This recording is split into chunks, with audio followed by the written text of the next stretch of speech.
नमस्कार विद्यार्थी मित्रांनो, महाराष्ट्र अकॅडमीच्या प्लॅटफॉर्मवर सर्वांचं हार्दिक स्वागत आहे। तर आज आपण उत्पादन शुल्क विभागाची जी जाहिरात आलेली आहे त्या जाहिरातीमध्ये जे अभ्यासक्रम आहे तो अभ्यासक्रम कशा पद्धतीचा आहे, त्यासाठी कोणता अभ्यास करावा लागेल, अभ्यासाचं नेमकं नियोजन काय असेल, या सर्व गोष्टींचा आपण सारासार थोडक्यामध्ये आजच्या या आपल्या सेशनमध्ये आपण विचार करणार आहोत। ठीक आहे ना। त्याच्याबद्दल तुम्हाला दिसत आहे बोर्डवर उत्पादन शुल्कची नेमकी तयारी कशा पद्धतीने करावी लागेल, अभ्यासाची आपली पद्धत नेमकी कशी असली पाहिजे आणि अभ्यासाचं नेमकं नियोजन कोणत्या पद्धतीने केलं तर आपल्याला जास्तीत जास्त फायदा होईल आणि शेवटी नेमके कोणते संदर्भ ग्रंथांचा आपण या उत्पादन शुल्क विभागाच्या परीक्षेची तयारी करताना वापर केला पाहिजे याच्याबद्दल आपण या ठिकाणी थोडक्यात माहिती पाहणार आहोत। ठीक आहे। तर याच्यामध्ये अजून एक लक्षात ठेवा, याच्यामध्ये माहिती जी आहे ती फक्त तुम्हाला ती जाहिरातीची PDF दाखवून किती मार्काला किती प्रश्न आहेत, किती वेळ आहे या गोष्टी मी अजिबात सांगणार नाही।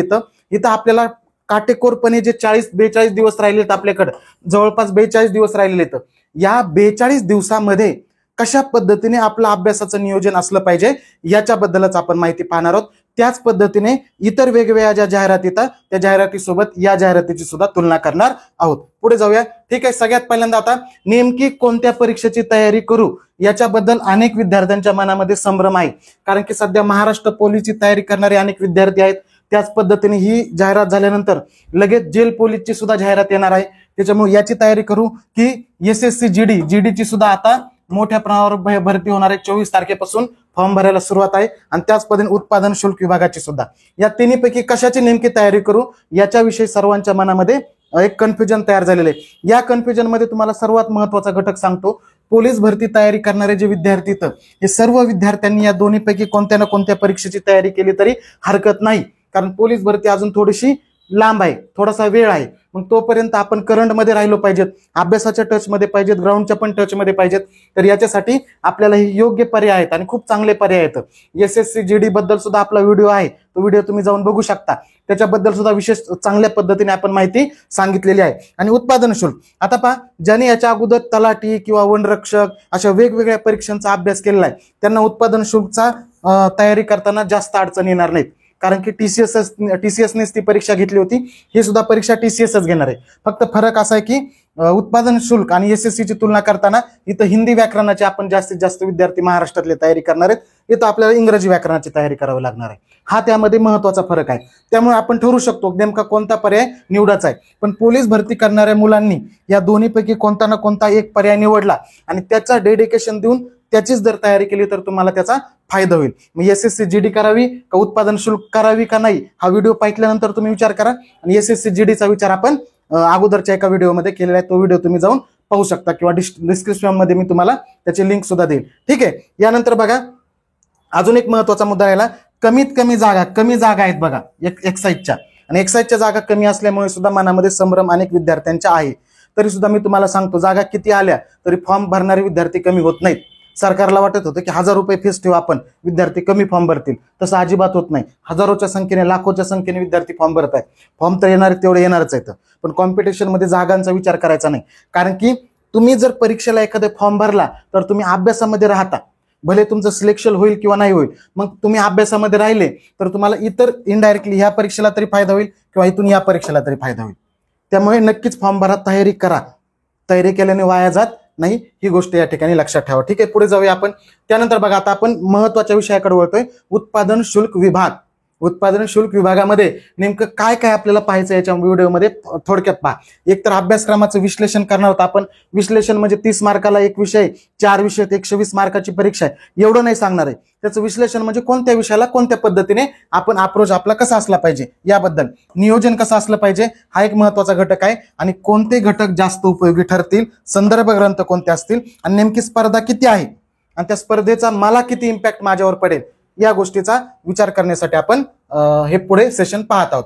ठीक आहे। तर बघा आता अभ्यासक्रमामध्ये पहा, सगळ्यात महत्त्वाचं म्हणजे तांत्रिक घटकावर प्रश्न येतील का। आता हा तांत्रिक घटक म्हणजे काय रे, उत्पादन शुल्क विभाग। आता बघा आपण जर याच्यावर विचार केला गेला तर आपण कालच याच्यावर एक व्हिडिओ बनवलेला आहे, आपल्या YouTube चॅनलवर आहे, जो तांत्रिक घटक आहे हा 20-25 मिनिटांमध्ये जेवढा तांत्रिक घटक आहे त्याची सगळी माहिती सांगितलेली आहे। आता त्याच्यावर प्रश्न येतील का, म्हणजे दारूचं लायसन कोणत्या प्रकारचे असतात, दारू किती प्रकारचे असतात, दारू, ताडी, गांजा याच्याबद्दलचे वेगवेगळे कायदे कोणते कोणते आहेत, असे जे घटक आहे याला आपण तांत्रिक घटक म्हणतो. किंवा महाराष्ट्र दारूबंदी अधिनियम आहे तो येईल का, तर याच्यावर प्रश्न विचारण्याची शक्यता फार कमी आहे, फार म्हणजे खूपच कमी आहे. तरी पण आपण तो करायचाच नाही असं नाही, त्याची जी बेसिक माहिती ही आपल्याला माहिती असली पाहिजे. विचारतील का नाही आपण आता सांगू शकत नाही. जीएसचा एक घटक म्हणून, कारण 30 प्रश्न विचारायचे आहेत जीएसचे, मग 30 प्रश्न विचार त्याच्यात 2-3 प्रश्न तसे ऍड होऊ शकतात. त्याच्यामुळे आपण मेंटॅलिटी ठेवायची, येईल नाही येईल तो भाग वेगळा, पण आला तर ते बेसिक प्रश्न असतील तर आपले चुकता कामा नाही. मग त्याच्यासाठी काय करायचं, तयारी ठेवायची आपल्याला. मग तयारीसाठी काय करायचंय, जास्त काही डोकं लावायचं नाही, नाहीतर मुंबई महाराष्ट्र दारूबंदी अधिनियम घेताना पाठ करत बसताल, एवढं डिटेलमध्ये विचारणार नाहीत. जर प्रश्न विचारले तर एकदम बेसिकच विचारतील, एकतर शक्यता खूपच कमी, आणि विचारले तर बेसिक. आणि ती बेसिक माहिती फक्त आपला 20 ते 25 मिनिटाचा व्हिडिओ आहे, तो व्हिडिओ जाऊन बघा तुम्ही. त्या व्हिडिओमध्ये तुम्हाला त्या तांत्रिक घटक जो आहे त्याच्याबद्दल सगळी माहिती मिळेल. ठीक आहे. त्यानंतर टीसीएस पॅटर्न अभ्यासक्रम काटेकोरपणे पाळते, लक्षात ठेवा. म्हणजे टीसीएस पॅटर्न जो अभ्यासाची एक मर्यादा, म्हणजे 30 पोलीस भरतीला तुम्ही बघा, जीएसचे प्रश्न कधी कधी 50च विचारतात, कधी 40च विचारतात, असं टीसीएस करत नाही. टीसीएस मध्ये सर्वात महत्वाचं हे लक्षात ठेवा की काटेकोरपणे पालन केलं जातं. म्हणजे या परीक्षेत मी सांगितले तुम्हाला 30 मार्काला मराठी व्याकरण येईल, 30 मार्काला इंग्रजी व्याकरण येईल, 30 मार्काला जीएस जीके येईल, आणि 30 मार्काला आपलं हे बुद्धिमत्ता येईल. तर तोच नियम इथं पाळणार, एक्स्ट्राचं काही करणार नाही, हे लक्षात ठेवा. आणि त्याचीच तयारी आपल्याला करायची आहे. त्यामुळे नवीन असं काही करत बसायचं नाही, स्वतःचं डोकं लावायचं नाही, तांत्रिक घटकला सुद्धा जास्त डोकं लावायचं नाही. आपला फक्त एक व्हिडिओ बघा, तो व्हिडिओ बघितला की तुम्हाला होल जाईल. फक्त मेंटॅलिटी ठेवायची, आलं तर माझं चुकलं नाही पाहिजे, येणार नाही हे जवळपास निश्चित आहे, पण आलं तर आपला प्रश्न चुकला नाही पाहिजे. बरोबर आहे का, कारण 30 प्रश्न जीएसचे विचारायचे आहेत, त्यामुळे ते तयारी एक तुमच्या मनामध्ये असणं गरजेचं आहे. त्याचप्रमाणे टीसीएसने प्रत्येक परीक्षेतील प्रश्न विचारण्याची पद्धत बदलत आहे. हा घटक अनेक जणांनी दुर्लक्षित केलेला आहे, पण लक्षात ठेवा तुमच्याकडे बऱ्याचशा रिस्पॉन्स शीट आहेत, तलाठीच्या आहेत, सहकारी विभागाच्या आहेत, पशुसंवर्धन आयबीपीएसने घेतली होती, सॉरी, तलाठी आहे, वनरक्षक आहे. बरोबर आहे का. या परीक्षा मध्ये झालेल्या ज्या रिस्पॉन्स शीट आहेत किंवा सहकारच्या सुद्धा आहेत त्या तुम्ही समोर ठेवा. जीएसचे प्रश्न असतील किंवा इंग्रजीचे प्रश्न असतील, याचा पॅटर्न बदललेला आहे थोडा विचारण्याचा. तलाठीमध्ये बघा, जीएस मराठी व्याकरणामध्ये पुस्तक विचारत होते, वनरक्षकला तसे पुस्तकं नव्हते विचारत. टेन्स इंग्रजी व्याकरण जे आहे व्याकरण वनरक्षकला जास्त विचारत होते, तलाठीला व्होकॅब्युलरी जास्त बरं होता. म्हणजे अशा पद्धतीने घेणारी संस्था एकच आहे टीसीएस, पण प्रश्न विचारण्याची पद्धत बदलत आहे. त्यामुळे वेगवेगळ्या परीक्षा ज्या आहेत त्या वेगवेगळ्या परीक्षेचं ऑब्झर्वेशन करून त्या रिस्पॉन्स शीट अभ्यासणं आणि नेमके कोणते घटक वेगवेगळ्या परीक्षेला विचारायचे, ते सर्व घटकांचं एकत्रीकरण करून त्याचा अभ्यास करणं गरजेचं आहे. हा एक गोष्ट या ठिकाणी आपल्याला लक्षात ठेवावी लागणार आहे. आता बघा पुढे जाऊया आपण. अभ्यासक्रमाबद्दल ही माहिती पाहिली, बाकी याच्यात मी सांगत नाही, पण लक्षात ठेवा 30 मार्काला 90 मिनिटं वेळ आहे, 120 मार्काची परीक्षा आहे. आणि याच्यात अजून एक टाइम मॅनेजमेंट हा सुद्धा विषय आहे, तो मी पुढे बोलतो. कारण की वनरक्षकला टाइम जास्त वाटत होता, आता टाइम कमी वाटणार आहे, ते पुढे कसं आहे ते कळेल तुम्हाला. ठीक आहे. आता बघा विषयानुसार नियोजन कशा पद्धतीने असलं पाहिजे, याच्यामध्ये आपण वेळेच्या मॅनेजमेंटवर बोलूया. बघा आता मराठी व्याकरण टीसीएसने आतापर्यंत जेवढ्या परीक्षा महाराष्ट्र सरकारच्या घेतलेल्या आहेत त्या सर्व परीक्षेमध्ये मराठी व्याकरण जवळपास खूप सोपं विचारलेलं आहे आणि पॅटर्न सुद्धा बदललेला नाहीये, हे लक्षात ठेवा. त्यामुळे मराठी व्याकरण, पोलीस भरतीचं मराठी व्याकरण खूप अवघड आहे, पोलीस भरतीपेक्षा सुद्धा सोपं आहे, लक्षात. त्यामुळे एक टार्गेट ठेवायचं की मला 30 पैकी 30 मार्क घ्यायचे आहेत. शक्यतो सगळ्यांना पडत नसतात, मग टार्गेट ठेवलं तर कुठेतरी 28 पर्यंत जाताल, पण 27-28 हा तुमचा ऍव्हरेज स्कोर असला पाहिजे, लक्षात ठेवा. मराठीमध्ये सर्वात महत्वाचं आणि पॅटर्न एकदम सोपा आहे. आपण प्रश्नपत्रिकेचं विश्लेषण घेणार आहोत त्यावेळेस तुमच्या सर्व गोष्टी लक्षात येतील. ठीक आहे. त्यामुळे हे गोष्ट लक्षात ठेवा, मराठी एकदम सोपं आहे आणि सोप्यामधले मार्क जाता कामा नाहीत. कारण आपले इंग्रजी व्याकरण मधले जीके मधले बरेचसे मार्क जाणार आहेत, ते कव्हर करायला आपल्याला मराठी व्याकरण हा विषय खूप पॉझिटिव्ह असू शकतो. कारण की तिथं 2-3 प्रश्न चुकलेले इकडे कव्हर केले तरी तुम्ही स्पर्धेमध्ये टिकून राहतात. पण मराठीमध्ये जर 7-8 प्रश्न तुम्ही चुकवले तर डायरेक्ट स्पर्धेच्या बाहेर फेकले जातात, कारण स्पर्धा खूप जास्त आहे. वनरक्षकच्या तुम्ही परीक्षा दिलेली, आता वनरक्षकच्या आता मेरिट लागेल, त्या मेरिट लागल्यानंतर तुम्हाला कळेल की किती पोरांना जास्त मार्क आहेत. बरोबर आहे का. किंवा सरळ सेवेचे काही मेरिट बघा तुम्ही, खूप हाय मेरिट जात आहेत, स्पर्धा जास्त आहे. मग अशा विषयाला दुर्लक्ष करणं आपल्याला धोक्याचं ठरू शकतं. आणि अजून एक आहे बघा, विषय सोपा म्हणून अभ्यास कमी असं करायचं नाही. बरोबर आहे का नाही. त्या विषयात आपण चौकोनी चिरा झालो पाहिजेत, आपण एकदम फिट बसलो पाहिजेत. मराठीवर कोणताही प्रश्न येऊ द्या, माझी ती सोडवायची तयारी आहे. कारण मला माहिती आहे मराठीवर कोणत्याही प्रकरणावर प्रश्न आला तर तो सोपा विचारणार आहेत. लक्षात ठेवा, पैकीच्या पैकी मार्क घेणारे भरपूर विद्यार्थी असणार आहेत, त्यांच्यासोबत आपल्याला राहायचे तर आपण स्पर्धेमध्ये टिकून राहतो. ठीक आहे ना. आता बघा त्यानंतर बुद्धिमत्ता चाचणी. बुद्धिमत्ता चाचणी हा सुद्धा खूपच अवघड विचारतात असं नाहीये, पण सरावाचा विषय. आणि इथं 30 प्रश्न आहेत. लक्षात ठेवा, प्रश्नांची संख्या वाढणार आहे, वेळ इथं द्यावा लागणार आहे. त्यामुळे याचा जास्तीत जास्त सराव करा. मोठ्या प्रमाणावर तुम्हाला बुद्धिमत्तेचा सराव करावा लागणार आहे. कुठून करायचा सराव? तुमच्याकडे ज्या रिस्पॉन्स शीट आहेत ना, तलाठी, तुम्ही एक तलाठी, सहकार विभाग आणि वनरक्षक या सगळ्या रिस्पॉन्स शीटच्या PDF तुमच्याकडे सेव्ह पाहिजेत. आणि त्याच्यातून सारखं वर स्लाइड करायचे मोबाईलमध्ये आणि कोणता प्रश्न अवघड वाटतोय तो सोडवायला घ्यायचा आणि तो बरोबर आणायचा. सोपे सोपे सोडत बसायचं नाही. अशा पद्धतीने ते सगळे संपवायचे. ते सगळे संपले, तुम्ही खूपच अभ्यास केला आणि मी TCS चे सुद्धा सगळे बुद्धिमत्तेचे प्रश्न सोडवले. मग SSC जे GDचे किंवा SSC MTS चे प्रश्न झालेले आहेत, त्याच्या ज्या रिस्पॉन्स शीट आहेत त्या घ्यायच्या. हिंदीमध्ये असतील, आता मराठीमध्ये MTS चे आहेत उपलब्ध, एक त्या घ्यायच्या किंवा हिंदीमधल्या घ्या, काही प्रॉब्लेम नाही. कारण बुद्धिमत्तेला हिंदी काय, इंग्रजी काय, मराठी काय एकच आहे. ठीक आहे ना. आणि त्याचा सराव करायचा. अवघड SSCच्या बुद्धिमत्ता सोडली तर खूप बेटर राहील. त्याचं कारण असं आहे की थोडंसं याच्यापेक्षा अवघड असतं आणि आपल्याला अवघड प्रश्न सोडवायचे. कारण की परीक्षेमध्ये प्रत्येक विषयाचे 2-4 प्रश्न अवघड असतात. ते प्रश्न बरोबर येणं हे गरजेचं असतं. सोपे प्रश्न बरोबर येऊन गरजेचं नाहीये. त्यामुळे अवघड प्रश्न सोडवायचे आपल्याला. त्यासाठी हा पर्याय या ठिकाणी वापरू शकता तुम्ही, बरोबर का. किंवा अवघड प्रश्नाचं व्हिडिओ बघणं, व्हिडिओ बघा, युट्यूबवर असतात बरेचसे, त्या व्हिडिओमधून पण आपण त्याची तयारी करून घेऊ शकतो. किंवा आपण अवघड जे प्रश्न TCS ने विचारले त्याचं आपल्या युट्यूबवर सेशन सुद्धा घेणार आहोत. त्याचा सुद्धा नक्कीच तुम्हाला फायदा होईल. यानंतर इंग्रजी. बरेच जण बघा इंग्रजीकडे दुर्लक्ष करतात, येत नाही म्हणून सोडून द्यायचं. असलं करायचं नाही. विशेषतः पोलीस भरतीचे मुलं, तुम्हाला जर मग एक तर तयारीच करायची नाही. मग तुम्हाला जर इंग्रजी विषय नकोय ना, तयारीच करू नका. तुम्हाला TCS ने ना आमंत्रण दिलंय ना उत्पादन शुल्कने आमंत्रण दिले. त्यामुळे ही गोष्ट लक्षात ठेवा. तुम्हाला हा दुश्मन असला तर दुश्मनाला जवळ करणं गरजेचं आहे, त्याला प्रेमाने वागवणं गरजेचं आहे. लक्षात ठेवा. त्यामुळे दुर्लक्ष नको. तुम्ही जर बघितलं असेल वनरक्षकचा जर रिस्पॉन्स शीट बघितली असेल किंवा तुम्ही स्वतः जरी परीक्षा दिलेली असेल तर 5-6 प्रकरणं ठरलेले आहेत इंग्रजीचे. ग्रामर म्हणून सांगतो, व्होकॅब्युलरीचं बोलू आपण. त्या 5-6 प्रकरणावरच प्रश्न विचारतात. किमान तेवढे तरी प्रकरण व्यवस्थित करा. आर्टिकल, प्रत्येक TCSच्या पेपरमध्ये आर्टिकल आहेच. करा ना, सोपं आहे ते. पाठांतराचा विषय, डायरेक्ट इनडायरेक्ट आहे, टेन्स आहे, बरोबर आहे का, चेंज द व्हॉइस आहे, हे डिग्री आहे, बरोबर आहे का. हे छोटे छोटे चॅप्टर आहेत आणि लवकर लक्षात राहणार आहेत. त्यामुळे महत्वाचे 5-6 जे कोर चॅप्टर आहेत ते सरीच करा. मी इंग्लिश TCS साठी एक सेपरेट व्हिडिओ बनवणार आहे, कोणते चॅप्टर केले पाहिजेत, त्याच्यामध्ये आणखी तुम्हाला समजेल. पण किमान हे 5-6 चॅप्टर जे आहेत त्याची सुद्धा तरी तयारी करा. आणि व्होकॅब्युलरी TCS खूप अवघड विचारते असं नाहीये. रोज वेळ द्या त्याला. तुम्ही जर प्रामाणिकपणे तयारी करतायत ना, रोज त्याला वेळ द्या. रोज मी 50-60 व्होकॅब्युलरी म्हणजे सिनोनिम वाचेल, अँटोनिम्स वाचेल, वन वर्ड सबस्टिट्यूशन वाचेल, इडियम आणि फ्रेजेस वाचेल, असं टार्गेट ठेवायचं आणि ते करत राहायचं. ठीक आहे ना. त्याच्यामुळे याचं दुर्लक्ष करू नका. व्होकॅब्युलरी करा, बरोबर आहे का. आणि अजिबात हे 5-6 प्रकरणं जे आहेत, बरोबर का, मग tense, voice, direct indirect, article, बरोबर आहे का, अशा प्रकारचे जे चॅप्टर आहेत किंवा सब्जेक्ट वर्ब ॲग्रीमेंट, हे 4-5 चॅप्टर तरी करणं गरजेचं आहे. त्याशिवाय तुम्ही स्पर्धेमध्ये टिकणार नाहीत, बरोबर आहे का. मी म्हणत नाही की एवढे मार्क आले पाहिजेत 28 वगैरे मराठी सारखे, पण स्पर्धेमध्ये टिका एवढे तर मार्क यावं. आणि त्यासाठी 5-7 चॅप्टर आणि व्होकॅब्युलरी तरी करत राहावी, नाहीतर मग काय अर्थ आहे, बरोबर आहे का. अजिबात वनरक्षकच्या वेळेस अनेक पोलीस भरतीच्या विद्यार्थ्यांनी दुर्लक्ष केलं आणि मार्क्स आले नाही. मग असं नका करू. प्रश्न खूपच अवघड विचारतील इंग्रजीचा असं नाहीये, मराठी सारखे सोपे विचारतात. फक्त आपली ती भाषा नाही, आपण ते करत नाही म्हणून आपल्याला ते अवघड वाटतंय. नाही तर जसं मराठी व्याकरण TCS सोपं विचारतंय ना, तसं इंग्रजी व्याकरण सुद्धा TCS सोपं विचारत आहे. किमान वनरक्षकला तरी सोपं विचारलंय आणि उत्पादन शुल्क म्हणून सोपं विचारतील, कारण दोन्हीलाही शारीरिक चाचणी आहे. ठीक आहे ना. आता बघा GK GS, बरेच जण मी ऐकलेले, शिक्षकाकडून सुद्धा ऐकलेले, हे खूपच काहीतरी अवांतर प्रश्न असतात, मग याच्यावर काही जास्त अभ्यास करू नका. अजिबात तसं नसतं. लक्षात ठेवा.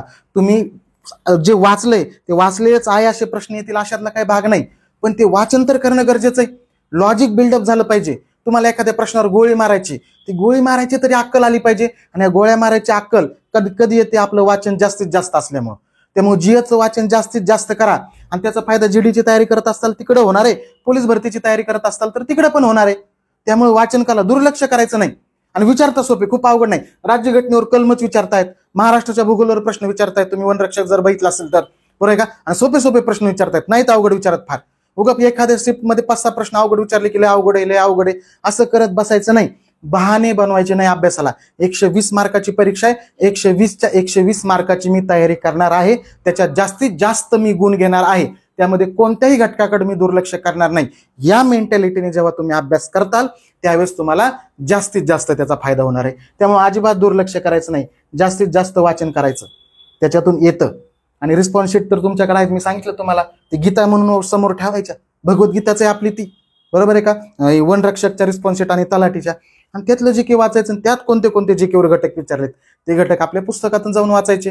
एवढंच करायचंय, अजिबात दुर्लक्ष करायचं नाही. येत नाही म्हणताना सोडून देता असं करायचं नाही. 30 मार्क आहेत, बरोबर आहे का, त्यामुळे तुम्हाला करावंच लागणार आहे. याच्या सुद्धा प्रश्नांचं आपण चांगल्या पद्धतीने विश्लेषण घेणार आहोत, याच्यावर जास्तीत जास्त आपण भर देणार आहे, त्याचा नक्की तुम्हाला फायदा होईल. आणि चालू घडामोडी, अजून एक भ्रम आहे, TCS हे चालू घडामोडी कुठल्याचे कुठले काही ना काहीही प्रश्न विचारतात, त्यामुळे करायचंच नाही असंही करू नका. हे खरंय, TCS थोडंसं चालू घडामोडीचे प्रश्न अवघड विचारत आहे, हे सत्य आहे.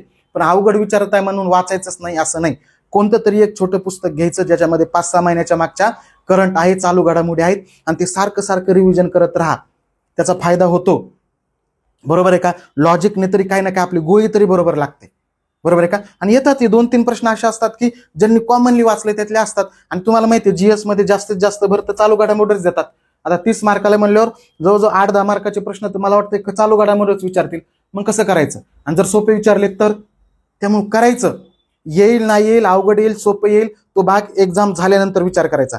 एक्झाम मध्ये तो घटक आहे, त्याच्यावर प्रश्न विचारतात, त्या घटकाची मला तयारी करणं आवश्यक आहे, मला ते गरजेचं आहे, हा विचार मनामध्ये ठेवायचा आणि सगळे घटक करायचे. दुर्लक्ष नाही, चालू घडामोडी वाचायचे. कोणतंही पुस्तक घ्या, 6 महिन्याच्या, मी म्हणतो तुम्हाला कंटाळा येतो, छोट्यात छोटं पुस्तक घ्या. बाजारात जाऊन 6 महिन्याच्या चालू घडामोडीचं सगळ्यात छोटं पुस्तक कोणतं ते द्या म्हणायचं, तेवढंच वाचायचं आणि डबल वाचायचं. कारण रिव्हिजन तर खूप महत्वाची, सगळ्याच घटक असतील त्याच्यामध्ये, ते लक्षात ठेवा. चालू घडामोडी अजून अवघड जाण्याचं कारण काय माहितीये का, मुलं काय करतात, एकदा शेवटी परीक्षा जवळ आली की चालू घडामोडी वाचून घेतात.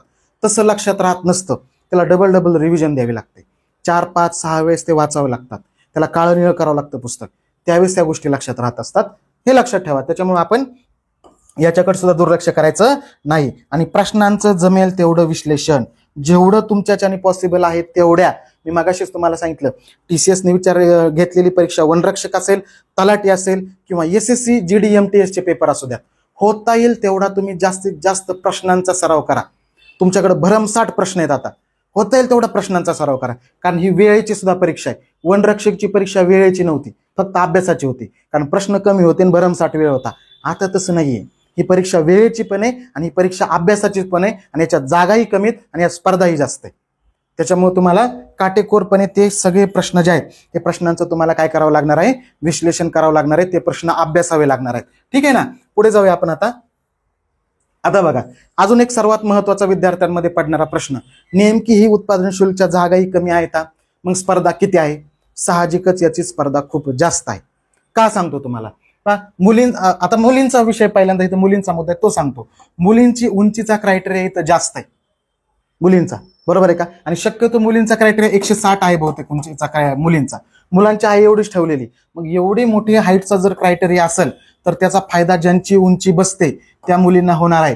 त्याच पद्धतीने अजून चालक आणि शिपाई या ज्या जागा आहेत याच्यामध्ये सुद्धा मुलींना जरा फायदा आहे, कारण की शक्यतो मुलांच्या तुलनेमध्ये मुलींमध्ये लायसन जे आहेत, म्हणजे परवाने जे आहेत गाडी चालवण्याचे, हे कमी आहेत.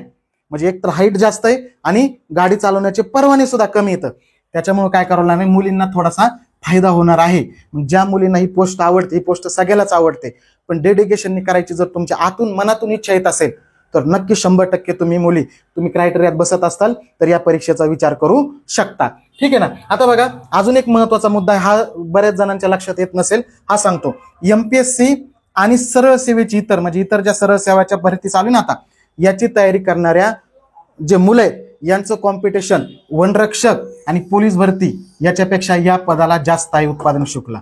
कारण काय सांगतो तुम्हाला, की याला ग्राउंड खूप फार अवघड नाही. आता बघा, PSIचं MPSC मधून जे ग्राउंड ज्या मुलांनी तयारी केली त्यांना हे ग्राउंड खूप सोपं जाऊ शकतं, कारण की पोलीस भरती एवढं ग्राउंड अवघड नाही आणि वनरक्षक सारखंही 5 किलोमीटर पळायचं नाही, बरोबर आहे का.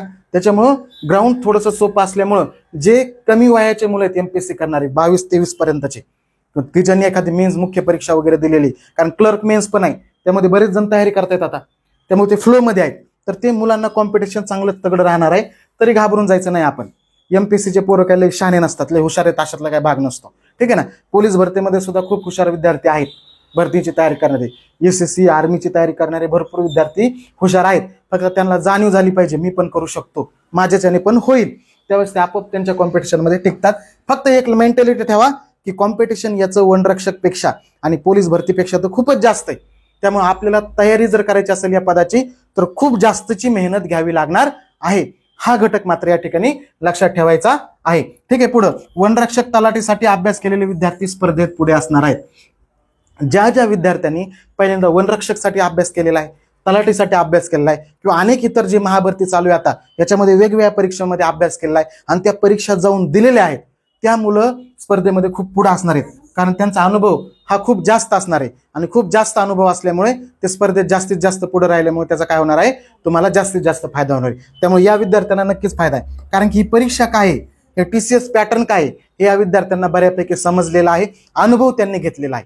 त्यामुळे त्या विद्यार्थ्यांनी तयारी करायला काहीच हरकत नाही. ते या स्पर्धेमध्ये नक्कीच थोडं पुढे असणार आहेत. त्यामुळे स्पर्धा किती, याच्यामध्ये मुलींना स्पर्धा तुलनेने मुलांपेक्षा खूप कमी आहे हे लक्षात ठेवा. आणि मुलांची स्पर्धा तगडी आहे, त्यामुळे अभ्यास सुद्धा खूप तगडा करावा लागणार, हा घटक सुद्धा या ठिकाणी लक्षात ठेवायचा आहे. ठीक आहे. पुढे जाऊया आपण.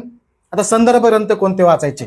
संदर्भ ग्रंथामध्ये सगळ्यात अगोदर मी सांगितले तुम्हाला, सगळ्यात महत्वाचं कोणतेही पुस्तक, आमचे पुस्तक असू नाही तर बाजारातले कोणतेही पुस्तक असू द्या, याच्यामध्ये सगळ्यात महत्वाचा घटक आहे की तलाठी वनरक्षकचे झालेले पेपरच्या प्रश्न जे आहेत त्या प्रश्नांचा दररोज सराव करायचा. दररोज टार्गेटच ठेवायचं. मी 40-50 प्रश्न बुद्धिमत्तेचे सोडील, 40-50 इंग्रजीचे, समजू नाही समजू 50 प्रश्नांपैकी इंग्रजी व्याकरणचे 20 प्रश्न समजतील, 15 तर समजतील बस, आणि उत्तर तर रिस्पॉन्स शीटमध्ये जागेवर आहेत. त्यामुळे त्याचा सराव जास्तीत जास्त करेल हे डोक्यामध्ये ठेवायचं, बरं आहे का. आणि जर समजा विद्यार्थ्यांना अजून एक सांगतो तुम्हाला, ज्यावेळेस वेळेची परीक्षा असते, वेळ कमी आणि प्रश्न जास्त, त्यावेळेस टेस्ट सिरीजचा मोठ्या प्रमाणावर फायदा होतो. म्हणजे तुम्ही टेस्ट सिरीजचा इथं जर तुम्हाला वाटलं की एखाद्या बाजारामध्ये टेस्ट सिरीज ॲक्युरेट TCS पॅटर्नने घेतात, ते जसा TCS पॅटर्न आहे तसाच त्यांच्या टेस्ट सिरीजमध्ये सुद्धा आढळून येतोय, तर नक्कीच तुम्ही त्याचा सुद्धा विचार करू शकता. कारण टेस्टमुळे जास्तीत जास्त फायदा होऊ शकतो. क्लासबद्दल मी बोलत नाही, ते सर्वांगी तुमचा अधिकार आहे, पण टेस्ट सिरीजचा तुम्हाला नक्कीच फायदा होईल. त्याच पद्धतीने महाराष्ट्र पब्लिकेशनचं TCS IBPS एक ठोकळा आहे, त्याच्यामध्ये हे चारही विषय एकदम व्यवस्थित विस्तृतपणे दिलेले आहेत. त्या पुस्तकाचा सुद्धा अभ्यास करू शकता. आणि त्याच पद्धतीने GK सिम्प्लिफाईड, वनरक्षक आणि तलाठीची ज्यावेळेस परीक्षा झाली त्यास आपल्या पुस्तकातले अनेक संदर्भ आहे असे त्याच्यात होते. तुम्ही सोशल साईट्सवर सुद्धा बघितलं असेल, इंस्टाग्रामवर, फेसबुकवर मोठ्या प्रमाणावर हे व्हायरल झालं होतं. हे पुस्तक तुम्हाला GK साठी, GK आणि GS साठी खूप फायदेशीर ठरू शकतं. आणि अजून महत्वाचं म्हणजे एकाच परीक्षेसाठी नाहीये, तुम्हाला पोलीस भरती असेल किंवा TCS पॅटर्न असेल, IBS पॅटर्न असेल, प्रत्येकासाठी हे पुस्तक उपयुक्त ठरणार आहे.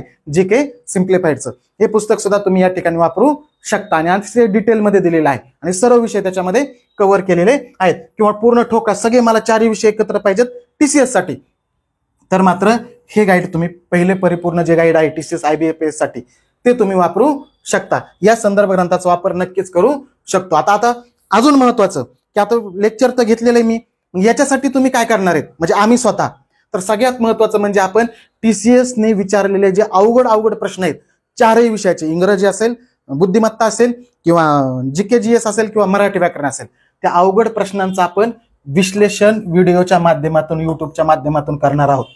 त्याचा फायदा तुम्हाला SSC GD ला पण होणार आहे आणि त्याचा फायदा याला पण होणार आहे व उत्पादन शुल्कला सुद्धा होणार आहे. आणि अजून तुम्हाला जर काही वाटत असेल की तुमच्यातर्फे काही प्रोग्राम राबवला पाहिजे तर तो तुम्ही आम्हाला नक्की कमेंट करून सांगा, बरोबर आहे का. आम्ही त्याच्यावर काय करू, नक्की त्याच्यावर विचार करू. कारण की तुमच्या सूचना आल्यानंतर आम्हाला सुद्धा संकल्पना सुचतील आणि तुम्हाला परीक्षेमध्ये होता येईल एवढा जास्तीत जास्त फायदा होईल. हे तर विश्लेषण घेणारच आहोत, पण अजून आम्ही काय केलं पाहिजे असं तुमचं जर काही इच्छा असेल तर तुम्ही कमेंट करून व्हिडिओच्या खाली नक्की सांगू शकता. ठीक आहे. तर अशा पद्धतीने हे जे आहे उत्पादन शुल्क विभाग जे आहे त्या विभागाबद्दल आपण काय केले, थोडक्यात माहिती पाहिलेली आहे. अभ्यासाचं नियोजन काय करायचं, कशातून अभ्यास करायचा, कोणत्या पद्धतीने करायचा, याच्याबद्दल आपण या सेशनमध्ये माहिती घेतलेली आहे. ठीक आहे. धन्यवाद.